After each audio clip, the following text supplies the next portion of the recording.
Lundi 30 septembre 2024, mesdames et messieurs, bonsoir et bienvenue dans ce journal. Dans les actualités de ce jour, le mandat du nouveau secrétaire général de la COI, Edgar Azafnjava, qui a été officiellement installé aujourd'hui au Hilton Flic en Flac Maurice, portera sur les intérêts communs des pays membres de la Commission de l'Océan Indien. Parmi ses priorités, la sécurité alimentaire, les relations diplomatiques, la paix et la stabilité politique entre les pays membres. Le président Andry Rajoelina a annoncé lors de son discours que les 5 pays devraient se donner la main pour promouvoir le secteur régional et réduire l'importation de produits au niveau international. Reportage signé Ruth Christelle Rakous-Malal et Indora Zanjaibé. Alors, dans quelques instants, ici à l'Hilton Flic en Flac Maurice, se déroulera l'installation officielle du 10e secrétaire général de la COI, Edgar Azafnjava, 3e Malagasy à occuper ce poste. Il a pour vision l'objectif commun des 5 îles membres de la COI. Le président Andry Rajoelina assistera également à la cérémonie.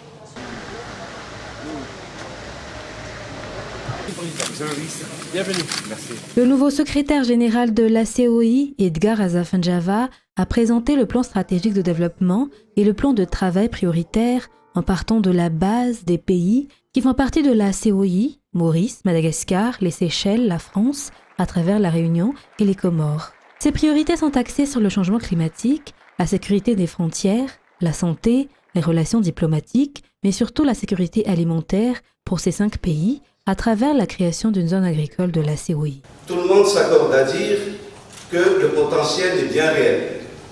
Madagascar dispose de terres arables importantes. À Maurice, à La Réunion, aux Comores, aux Seychelles, il y a aussi de vrais potentiels pour des filières alimentaires, agricoles et aquacoles. Pour concrétiser cette vision, je propose la création d'un espace agricole de la COI, un espace où nous pourrons ensemble mettre en valeur nos terres de manière collaborative et produire des denrées essentielles comme le maïs, le grain sec ou l'oignon. Ce projet représente une opportunité unique pour chaque pays de la région d'y participer activement et d'en récolter les fruits. Mais pour que cela fonctionne, il faut l'engagement de chacun d'entre nous à tous les niveaux, des champs jusqu'au sommet de l'État. Tous ceux qui ont pris la parole, le Premier ministre mauricien, l'ambassadeur des Comores à Maurice, l'ambassadeur de France à Maurice, le ministre de la Pêche et de l'économie bleue des Seychelles, ont convenu qu'il était nécessaire de renforcer l'unité et de s'entraider. Le président Andry Rajoelina l'a également confirmé et a déclaré que ces 5 pays peuvent bien échanger afin d'éviter la dépendance vis-à-vis des pays extérieurs à la région. La solidarité et l'entraide entre les pays membres de la COI sont essentiels pour promouvoir un développement durable. Comme on le sait tous, l'île Maurice importe actuellement du maïs de l'Argentine, alors que Madagascar dispose des millions d'hectares de surface cultivable, offrant ainsi une opportunité pour répondre à nos besoins régionaux. J'ai discuté avec Monsieur le Premier ministre hier en disant que d'Antananarive jusqu'à ici à l'île Maurice, nous avons traversé l'océan, mais avec seulement à 1h20 de durée de vol. Or qu'à Madagascar, pour aller de l'extrême sud jusqu'au nord, il nous faut 3h30 de vol. Nos côtes sont seulement à 700 km de distance, donc à mon avis, il faudrait travailler main dans la main pour atteindre l'objectif tant attendu par notre région. Outre la sécurité alimentaire, il faut également prendre en compte le changement climatique, la lutte contre les pirates, la pêche illégale et la protection de la zone économique exclusive. Nos 5 pays membres de la COI, rassemblés, bien que petits en taille terrestre, représentent 18% du continent africain. Madagascar possède une superficie terrestre de 587 000 km², mais notre zone économique exclusive est de 1 200 000 km². L'île Maurice, quant à elle, à une superficie de 2040 km² avec une zone économique exclusive de 2 300 000 km², soit 1227 fois de sa superficie terrestre. Les Seychelles, avec seulement 459 km² de surface terrestre, mais dispose d'1 300 000 km de zone économique exclusive.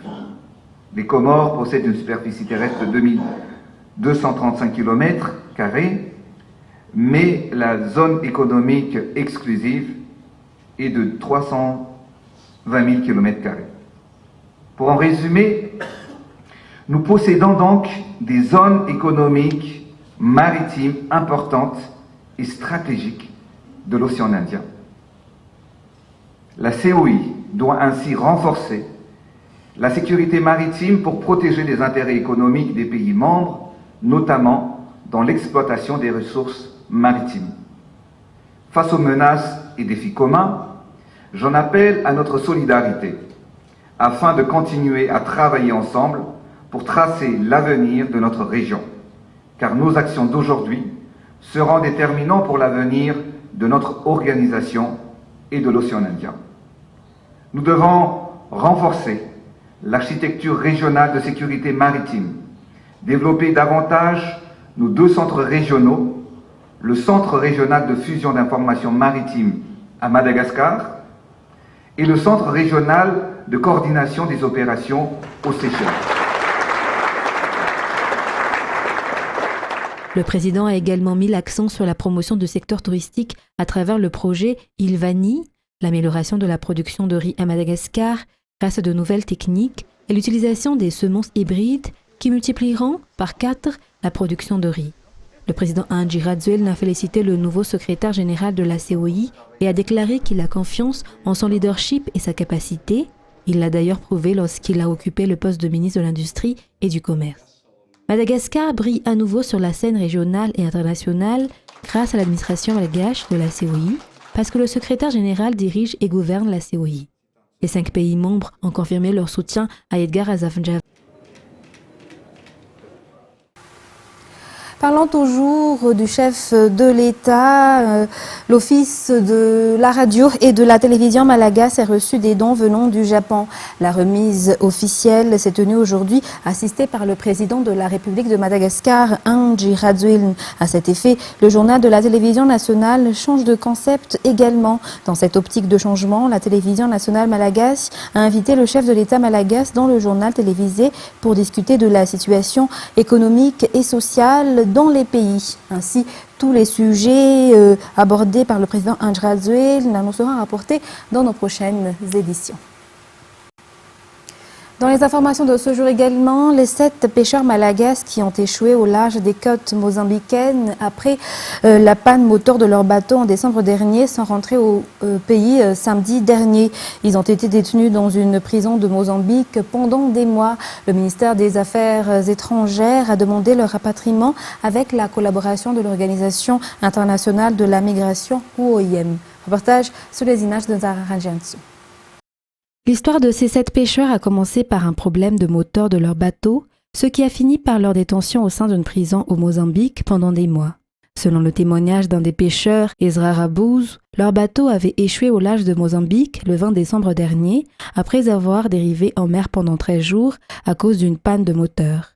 Ils ont essayé de communiquer avec les autres pêcheurs, mais ces pêcheurs ne parlaient qu'anglais et portugais, alors que ces pêcheurs malgaches ne parlent que le français. Après avoir été retrouvés par les autorités mozambicaines, cette barrière de langue était toujours présente. Ces autorités ont ainsi fouillé leur bateau et n'ont rien trouvé de suspect ni des armes. Selon toujours le récit d'un des pêcheurs, ces autorités ont embarqué 5 d'entre eux et le lendemain, ils ont embarqué les 2 autres avec le bateau. Les pêcheurs malagasy ont été tout de suite envoyés en prison sans enquête. C'est le 8 février dernier que la justice mozambicaine se sent penchée sur leur cas et coup de chance pour les pêcheurs malagasy car ils ont rencontré quelqu'un qui parle le français et grâce à qui les autorités mozambicaines ont su leur histoire. Leurs cas ont été alors envoyés au procureur local qui a informé l'ambassade de Madagascar au Mozambique. Le gouvernement malagasy, à travers le ministère des Affaires étrangères, a alors entamé les procédures et les négociations pour leur rapatriement. Durant leur détention, leur situation était difficile, raconte toujours Ezra Rabouz, l'un de ces marins. Ils ne recevaient pas de nourriture de la part des responsables de la prison, mais devaient attendre des nourritures apportées par les autres prisonniers. Ce n'est qu'au début septembre que les responsables les ont envoyés dans la prison de la région où ils ont été traités par l'OIM, l'Organisation internationale de la migration. 2 semaines plus tard, ils ont pu sortir de prison pour être pris en charge par l'OIM avant leur rapatriement samedi dernier. C'est aussi l'occasion pour moi de non seulement de vous souhaiter la bienvenue, mais aussi également de vous dire rien n'est perdu. Vous allez peut-être rentrer chez vous dans les jours à venir. On va continuer de faire un certain suivi de vos différents cas, mais nous sommes heureux déjà que vous soyez ici aujourd'hui. L'OIM, n'est-ce pas, prône le fait que l'immigration sûre et ordonnée, n'est-ce pas, profite à tout le monde. Et ça, c'est l'occasion, c'est un très bel exemple au jour d'aujourd'hui. C'est votre migration qui, au départ, a été malencontreuse, se retrouve être bénéfique parce que, n'est-ce pas, les 2 pays peuvent renforcer leur collaboration, leur partenariat. Et vous aussi, vous avez pu rentrer, n'est-ce pas, dans les meilleures conditions. Et vous allez retourner dans votre communauté d'accueil à l'OCP aussi dans les meilleures conditions possibles. Donc, en clair, il y a eu une sorte quand même de bénéfice, n'est-ce pas, de cette migration. Vous avez eu une belle expérience, peut-être aussi négative, n'est-ce pas, des aspects que vous avez pu subir, n'est-ce pas, au niveau de Mozambique. Mais je pense qu'à vous voyant aussi au jour d'aujourd'hui, le temps que vous avez mis vous a aussi permis, peut-être aussi, n'est-ce pas, d'échanger avec ce peuple. À leur arrivée au pays, ils ont été reçus par le ministre des Affaires étrangères par intérim, le général Saïvel Lamonza Delphin à Anoussi. Le ministre a déclaré que l'État malagasy, à travers le ministère des Affaires étrangères, a fait tout ce qui était possible pour le rapatriement de ces 7 pêcheurs. C'est un jour que nous avons tous attendu avec espoir et impatience. C'est un honneur pour moi d'accueillir ici aujourd'hui nos pêcheurs qui ont échoué au large des côtes du Mozambique après les épreuves qu'ils ont dû traverser. Tout d'abord, je tiens à remercier l'OIM pour son soutien indéfectible quand il s'agit de porter assistance et de rapatrier les ressortissants malagasy en situation de détresse à l'extérieur. En effet, l'OIM est notre partenaire privilégié en matière de gouvernance de la migration et d'engagement de la diaspora. Son appui a été inestimable pour le dénouement heureux de la situation des pêcheurs rapatriés aujourd'hui, lequel a permis à nos frères de rentrer sains et saufs au pays. Après cet entretien, ces 7 pêcheurs malagasy sont rentrés à Nousbé rejoindre leur famille. Et ce qui fait l'actualité de ce jour également, Madagascar remporte la médaille d'or aux Jeux Olympiques de robotique ou First Global Challenge à Athènes en fin de semaine. Les jeunes qui ont constitué l'équipe nationale malgache ont bien défendu l'honneur du pays. C'est un des meilleurs résultats qu'a obtenu Madagascar durant ces Jeux Olympiques qui se sont basés sur la création et l'utilisation d'un robot. Reportage signé Sylvain Anienne Martina et Sechan Genab.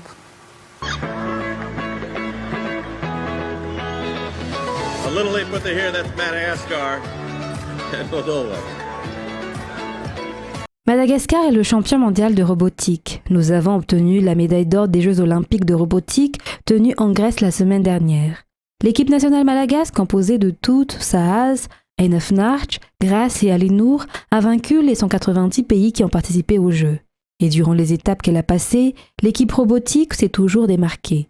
Durant la finale, l'équipe de la Chine, qui est l'une des meilleures dans la technologie dans le monde, et celle de la Moldavie, qui est aussi renommée, ont été nos adversaires. Madagascar ne s'est pas laissé faire et tous les efforts fournis par ces jeunes ont porté leurs fruits dans ces Jeux olympiques, ce qui a abouti à la médaille d'or. Parmi les critères qui ont été pris en compte figure le travail d'équipe, ce qui a permis d'augmenter les points face aux autres pays. C'est une grande première depuis sa participation que Madagascar obtient la médaille d'or pour cette 8e édition. La production de nourriture durable, tel est le thème, et l'avantage de l'équipe nationale malagasy est que Madagascar possède les matières premières pour cela. Et puisqu'on a parlé de la jeunesse malagasy, c'est un avantage majeur justement pour cette jeunesse malagasy d'avoir participé au sommet de l'avenir qui s'est tenu à New York récemment, selon le ministre de la Jeunesse et des Sports. Aujourd'hui, Madagascar est un pays qui donne une place importante à la jeunesse et est prêt à coopérer avec les autres pays qui ont participé à ce sommet, selon toujours le ministre, dans ce reportage rapporté par Radra Malanzatouv et Anzara Razonarvelo. 6 jeunes Malagasy ont participé au sommet de l'avenir à New York la semaine dernière. Une rencontre entre les jeunes du monde entier organisée par les Nations Unies, mais aussi une opportunité pour les jeunes de rencontrer des partenaires afin de parler de divers projets qui les intéressent. C'est une occasion d'échanger entre les jeunes de différents pays et de partager les expériences et les défis. Ces jeunes partageront par la suite leur acquis à la jeunesse locale, affirme le ministre de la Jeunesse et des Sports. Par ailleurs, le consul honoraire de Sénégal a effectué une visite de courtoisie au ministre de la Jeunesse et des Sports aujourd'hui. Leur discussion s'est axée sur le développement de la jeunesse et des sports. Ce consul honoraire a également fait part de la volonté du Sénégal d'aider Madagascar dans la construction des centres spécialisés pour les sportifs malagasy, ainsi que pour la venue des footballeurs sénégalais de renom pour des matchs amicaux, quand le stade Barham à Massens aura obtenu l'homologation de la CAF et de la FIFA. Dans la page économique de ce soir, l'État mettra en place des usines de transformation de paddy et des magasins de stockage à travers le secrétariat d'État en charge de la sécurité alimentaire. Ces infrastructures seront mises en place au niveau des zones considérées comme greniers à riz de Madagascar. Selon les explications, le Japon est aux côtés de Madagascar dans cette étape à travers le projet PAPRISE, a déclaré la secrétaire d'État en charge de la sécurité alimentaire aujourd'hui à Panjinumbi à l'issue de sa rencontre avec une délégation de la JICA. Reportage de Sylvain Anienne Martina sur les images de Secha Anjenab. 1 million de tonnes de paddy, tel est le défi mis en place par Madagascar pour la campagne rizicole 2024-2025. Le soutien des producteurs commence au niveau des rizières jusqu'à la production, affirme la secrétaire d'État en charge de la sécurité alimentaire. De ce fait, plusieurs infrastructures seront construites et divers appuis seront apportés. Les Japonais travaillent de concert avec l'État dans la réalisation de ces défis de l'autosuffisance alimentaire. Le Japon a déjà apporté son appui au monde rural à travers la JICA qui met en œuvre le projet PAPRISE. Des milliers de paysans ont déjà bénéficié des avantages de ce projet et le secrétaire d'État en charge de la sécurité alimentaire renforce sa coopération avec cette structure internationale. L'autosuffisance alimentaire qui a été soulignée par la secrétaire d'État comme une étape dans la valorisation de la monnaie malagasy, car l'utilisation des devises étrangères sera réduite, notamment à travers la diminution de l'importation des aliments de base. Ces défis et cette façon de travailler a été également communiquée aux responsables au sein de ce département ce matin. Continuons dans la page sociale. Les infrastructures pénitentiaires dans plusieurs pays en Afrique sont vétustes et ne suivent plus les normes. Pour remédier à cette situation, Madagascar accueille l'atelier sur les infrastructures pénitentiaires qui a débuté aujourd'hui. Fin d'essai d'Amireille, Yves Janel. La plupart des infrastructures pénitentiaires en Afrique ont plus de 100 ans.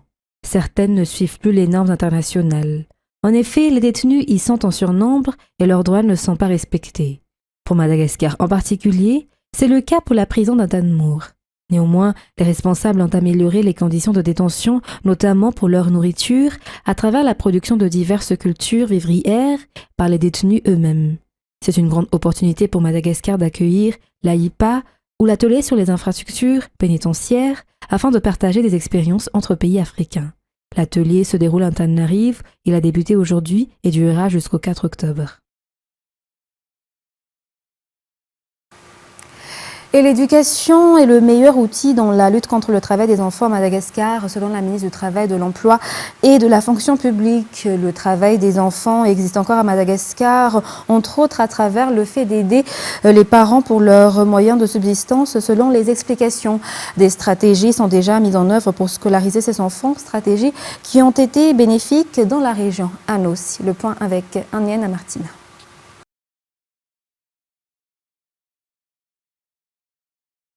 3000 enfants sont retournés à l'école dans la région Anos après la mise en œuvre des stratégies élaborées par le comité régional dans la lutte contre le travail des enfants, selon les statistiques.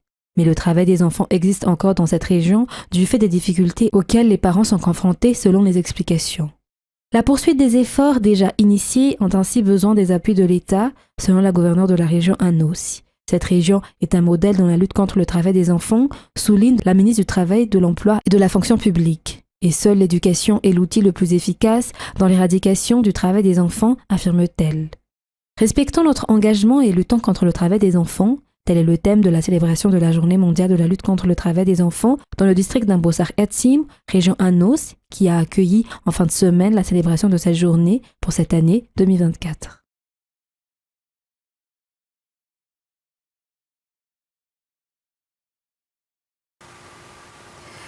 Toujours dans cette page sociale, en très mauvais état, impraticable durant la saison des pluies, telles sont les ruelles reliant Nkasne et Ndotapé, Naka 1 et 2. Les habitants ont déjà fait ce qui leur était possible pour récolter des fonds afin de les réhabiliter, mais cela ne suffit pas. Ils demandent ainsi le soutien des responsables et autres bienfaiteurs pour les aider. Reportage de Fenara Kotorsoul. Le passage du cyclone Géralda en 1994 ont détruit ces ruelles qui relient trois Foucontagnes, à savoir Nkasne, Ndotapé, Naka 1 et 2, dans le premier arrondissement. Ils n'ont pas été réhabilités jusqu'à maintenant. Les élèves doivent aller dans l'eau pendant la saison des pluies car les petits ponts en bois provisoires sont complètement inondés. D'autres doivent même utiliser des pirogues pour circuler. Nombreux sont atteints de diverses maladies à cause de cette situation, notamment des maladies respiratoires ou digestives et même des maladies de la peau. Depuis la fin de la semaine dernière, 650 mètres de ruelles reliant ces trois Foucontagnes dans le premier arrondissement ont été réhabilités à travers les travaux communautaires à Satanamar, effectués par les habitants du Foucontagne d'Akasna-Ouest. Des dons remis par des bienfaiteurs, des cotisations des habitants ont permis d'acheter des matériaux pour la réhabilitation, comme les pierres, le ciment, le sable, les bois et les clous. Mais ces matériaux ne suffisent pas pour la réhabilitation totale des ruelles, raison pour laquelle les habitants en appellent au soutien des responsables et des bienfaiteurs. Ces ruelles sont utilisées par plus de 1000 habitants dans ces trois Foucontagnes, selon les explications des habitants. Et dans les actualités internationales de ce soir, un immeuble résidentiel de la capitale libanaise, Beyrouth, a été ciblé dans la nuit de dimanche à lundi par une frappe aérienne israélienne, ont constaté des journalistes de Reuters, alors qu'Israël a intensifié ses attaques contre les alliés régionaux de l'Iran. France 24. Au milieu de la nuit de dimanche à lundi, la foule et les services de secours affluent vers le point d'impact d'une frappe israélienne. Sa cible, un appartement dont les murs ont été soufflés par l'explosion dans le quartier de Kola à Beyrouth. Pour la première fois depuis la guerre de 2006, la capitale même et pas seulement sa banlieue a été frappée. Il y a au moins 4 victimes, dont 3 membres du Front populaire de libération de la Palestine, a annoncé le groupe armé. Alors que d'autres frappes ont touché la banlieue sud, Israël semble déterminé à étendre ses attaques ailleurs, au Liban.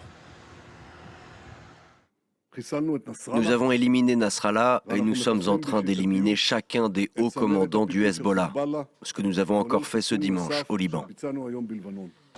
Ce lundi avant l'aube, l'armée israélienne a annoncé avoir frappé des dizaines de cibles du Hezbollah dans la plaine de la Beka, dans l'est du Liban. Au sud du pays, comme ici à Tyr, ses habitants enterrent leurs proches, alors que les frappes se poursuivent au loin. Notre ennemi est barbare, mais qu'importe, on ne quittera pas notre pays, on ne partira pas. Nous resterons ici avec nos familles. Beaucoup choisissent au contraire de fuir les violences. D'après le Premier ministre libanais, la multiplication des frappes israéliennes a déjà provoqué le déplacement de près d'1 million de personnes au Liban. Et en France, la députée Rassemblement National Marine Le Pen, son père Jean-Marie et 25 autres personnalités du parti sont jugées à partir de lundi, aujourd'hui notamment devant le tribunal correctionnel de Paris pour détournement de fonds européens, un procès qui assombrit la rentrée parlementaire du Rassemblement National et laisse planer la menace d'une peine d'éligibilité par son ex-présidente. France 24. Le parti de Marine Le Pen a-t-il détourné de l'argent public? C'est la question au cœur de ce procès qui commence aujourd'hui. En 2014, le Front National obtient une vingtaine de sièges au Parlement européen, mais des soupçons naissent sur les rôles de certains assistants parlementaires. Ils occupaient en effet des fonctions officielles dans l'organigramme du FN, alors qu'ils étaient rémunérés sur des fonds européens. Nous sommes totalement innocents des faits qui nous sont reprochés et nous allons l'expliquer aux magistrats. Marine Le Pen est également visée personnellement. Ses 2 assistants parlementaires, Catherine Griset et Thierry Légier, sont soupçonnés d'avoir exercé l'une comme chef de cabinet du parti et l'autre comme garde du corps personnel. Le Parlement européen évalue aujourd'hui son préjudice financier à 3 millions d'euros. Une partie a déjà été remboursée. Marine Le Pen affirme qu'elle sera présente au procès. La députée et les autres prévenus encourent une peine maximale de 10 ans de prison, 1 million d'euros d'amende et 10 ans d'inéligibilité. Et 5 ans après avoir connu la débâcle, l'extrême droite autrichienne a signé un succès historique aux législatives hier, mais sans garantie de pouvoir gouverner. Le Parti de la Liberté a obtenu 28,8% des suffrages, soit un bond de près de 13 points par rapport au scrutin de 2019, selon le décompte de la quasi-totalité des bulletins. Retour sur la soirée électorale avec France 24. La victoire du FPE les a poussés à sortir dans les rues de Vienne. Devant le Parlement autrichien, quelques dizaines de personnes crient leur colère et partagent leur crainte de voir éventuellement le parti d'extrême droite gouverner. Cela signifie des coupes dans les aides sociales pour l'Autriche, cela signifie des salaires plus bas, cela signifie une catastrophe, en particulier pour les migrants, mais aussi pour les femmes, qui manifestent à nouveau en faveur de l'avortement. Il s'agit bien d'un glissement de l'Autriche vers la droite, mais aussi de l'Europe. Nous sommes en train de perdre notre pays et nos vies de citoyens libres. Nous voulons faire société, être unis et vivre en paix. Ailleurs en Autriche, certains sont davantage satisfaits du résultat. Je m'attendais à ce que le FPE soit un jour le premier parti, mais pas aujourd'hui. Oui, c'est vraiment une bonne chose. Le Parti de la Liberté d'Autriche a su remonter la pente après l'Ibiza-Gate, une affaire de corruption qui a secoué le parti en 2019 et mené à la démission du vice-chancelier autrichien et chef du parti, Heinz Christian Strache.